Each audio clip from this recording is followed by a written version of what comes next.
사흘 전 정부가 기습적으로 추가 부동산 대책을 발표했죠.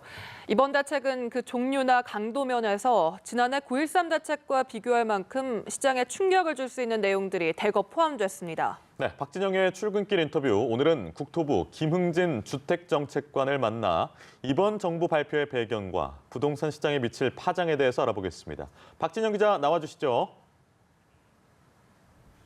네, 박진영의 출근길 인터뷰. 오늘은 국토부 김흥진 주택정책관과 함께 이야기 나눠보겠습니다. 안녕하십니까? 안녕하세요. 네, 이제 며칠 전에 엄청나게 강력하다라는 평가가 나오고 있는 부동산 정책의 발표가 됐습니다. 먼저 주된 내용이 뭔가요?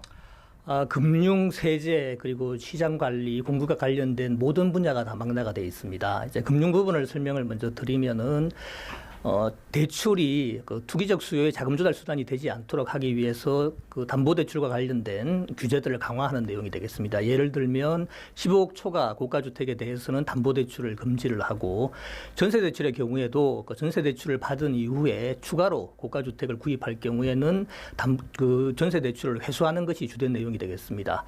세제와 관련해서는 주택 보유의 부담을 적정한 수준으로 높이기 위해 가지고 종합부동산세 세율을 인상을 했고요. 그리고 고가주택의 경우에는 공시 가격을 보다 현실화될 수 있도록 저희가 조정을 했다라고 할 수 있습니다. 네, 이제 일각에서는 부동산 정책에서 필요한 정책을 다 모아놓은 즉 백화점식 정책이 아니냐라는 이제 비판의 목소리도 나오는데 여기에 대해서도 이야기를 좀 해주시죠. 일단 현재 주택 가격이 많이 오르고 있는 이유는 수요들이 많이 몰리고 있고 또한 공급 부족에 대한 우려들이 많이 있었기 때문입니다. 그래서 이런 투기적인 수요를 차단하기 위해 가지고 수요와 직접적인 관련이 있는 대출, 세제 관련된 규제를 강화할 수밖에 없었고 공급과 관련해서는 그 도심 내 주택 공급이 많이 이루어질 수 있도록 소규모 정비 사업과 관련된 제도 개선을 추진을 하게 되었습니다. 네, 이제 분양가 상한제 지정 대상 범위도 늘어났는데 지난번에 대상을 정할 때 이 틀림없이 풍선 효과가 일어날 것이다라는 우려가 있었는데 실제적으로 좀 그런 우려가 반영된 건 아닌가? 좀 어떻게 보면 정책적인 부분에서 조금은 늦은 감이 있는 거 아니냐 이런 지적도 있습니다.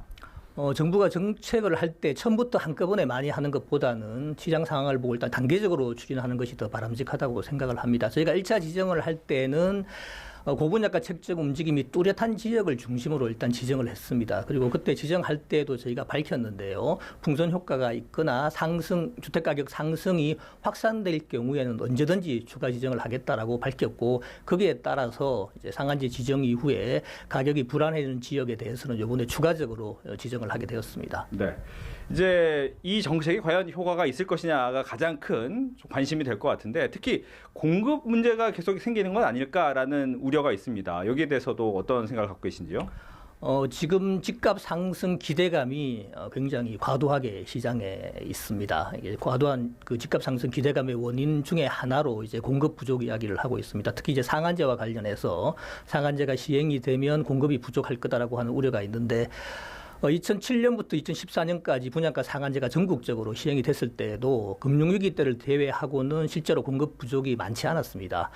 그리고 이제 현재 서울의 경우에는 그 총 332개 지역에서 정비 사업이 진행이 되고 있습니다. 그중에 착공을 했거나 관리처분계획 인가를 받아서 굉장히 사업 진도가 많이 나간 곳의 물량이 한 13만 호 정도 됩니다. 이런 곳의 물량들이 앞으로 지속적으로 이제 공급이 될 거기 때문에 실수요자들이 필요로 하는 주택의 공급은 충분하다고 저희가 보고 있고 다만 실수요를 초과하는 어떤 투기적인 수요에 대한 공급까지도 저희가 그걸 맞출 필요는 없다라고 보고 있고 그런 투기적인 수요에 대해서는 제가 규제 정책을 통해서 수요를 억제하기로 그렇게 계획을 잡고 있습니다. 네, 내년 상반기 그러니까 이제 몇 개월 남지 않았는데 내년 상반기에 2차 부동산 종합대책이 발표될 것이다라는 얘기가 나옵니다. 어떤 내용이 좀 담길 수 있을까요?